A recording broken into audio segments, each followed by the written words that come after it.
بسم الله الرحمن الرحيم.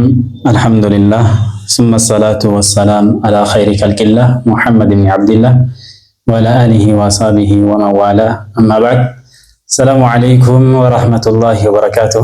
كوجمتوتا أردفتوتا ميديا بركة بكا جرتنت ككيسا كنالا كان إيراس كان دبراس كان تكاس كبوداس كان نباتاس كان كباتاس مرتكيسنو بكا جرتنت تنجيني في رحمن ربي سن الراجرات سنين جچا ما شاء الله. ميديا بركة ميديا كينيا، ميديا بركة كابينيا كينيا، ميديا بركة كابينيا أمة مسلمات.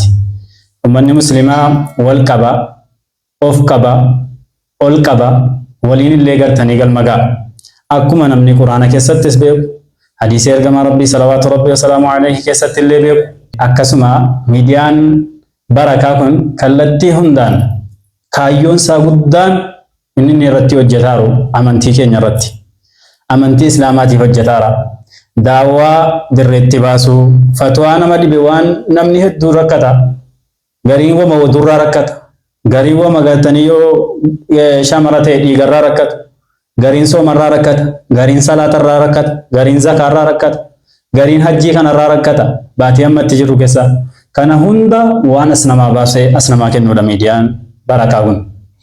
Sheekha barbaadan bira gahee ulamaa'i fatwaa daa'ii biyya keessaa waan daawwaa kallattii hundaan namaan gahu rakkoo muslimaa hanqina islaamaa bakka inni jiru waan inni guuttachuu qabu waan inni godhachuu qabu irratti wanni hojjetaaru keessaa miidiyaan barakaa miidiyaa tokkodha. Keessaa akka godina Jimmaatti miidiyaan tattaaffatee qabsaa'ee waan gartanii dhokate duraan uummanni hin beekne uummata duraan ukkaamamaa dhumatee jiraatu.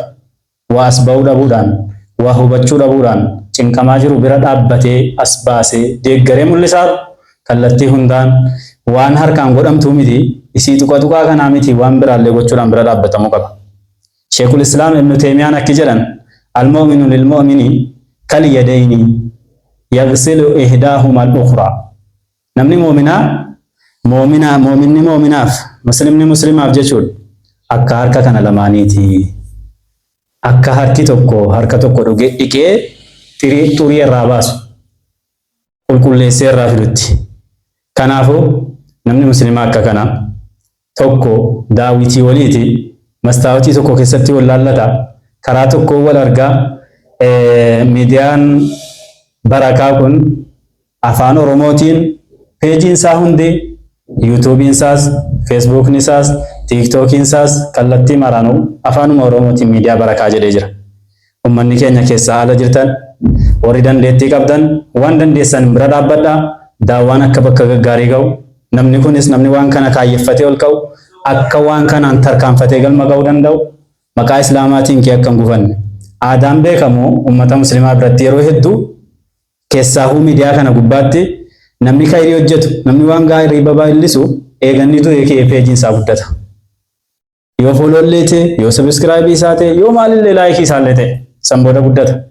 Walaakin sanbooda isa guddachuun isa achitti beeka nuti wal fayyaduu isaa irraan beeknu waan ta'eedha.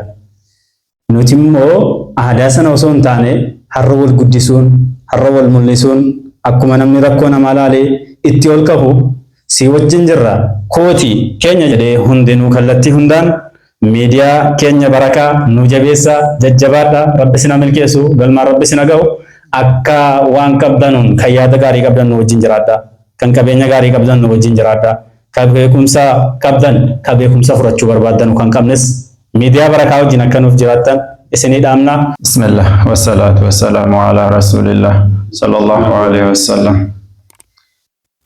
Obboleeyyan muslimaa obboleettiiwwan muslimaadha hordoftoonni miidiyaa barakaa bakka jirtanutti nageenyi fi rahmanni rabbii isin bira jiraatu isinirraa jiraatu jedhaadha. Kanatti aansuudhaani miidiyaan barakaa miidiyaa muslimaati. Miidiyaan barakaa miidiyaa keenya rakkina muslimaadha. Bira dhaabbachuudhaan kan beekame bakka jechuudha rakkinni muslimaa argame hundatti kan argamuudhaan beekame rakkina muslimaa fi islaamaa bira dhaabbachuudhaan kan beekamedha waan ta'eedhaa fi wanni jechuudha nurra barbaachisu dhufnee itti daamnee waan gargaaruu barbaachisu hundaan gargaaru bira dhaabbannu barreeffamne jechuudha yuutuuba yoo dhayne tiiktookii yoo dhayne WhatsApp isa Telegram isa wanni fayyadamu hundi isaa miidiyaa barakaa jechuudhaan barreessaa irra galaati wal gargaaru wal bira dhaabbannu wanni nuti waliif goonu akka kan keenya takka nama tokkotti waa jechuudha aarsaa wanti gar kaffaltii gar gaafatu hin jiru waan ta'eedhaaf dhufnee hanqina walitti ma jabeenya waliin wal jabeessaa yoo jenne akkasii wal bira dhaabbanne jechuudha muslimni muslimaa fi obboleessa kal jasadil waahid jedhanii ergamaa rabbii sallallahu alaihi wasallam al muslimu akhul muslim muslimni tokko muslimaaf obboleessa akkuma jedhanii wal bira dhaabbanne hanqina walii wal gorfanne jabeenya qabnu immoo jabeenya waliin immoo wal jabeessine irratti wal gargaaru wal bira dhaabbannu miidiyaan barakaa kun muslimaa fi islaama bira dhaabbatee jira waan ta'eef nus waan gochuu fi barbaachisu hundaan bira dhaabbannu jechaadha. Bismillah salatu wassalamu ala rasulillah sallallahu alaihi wasallam.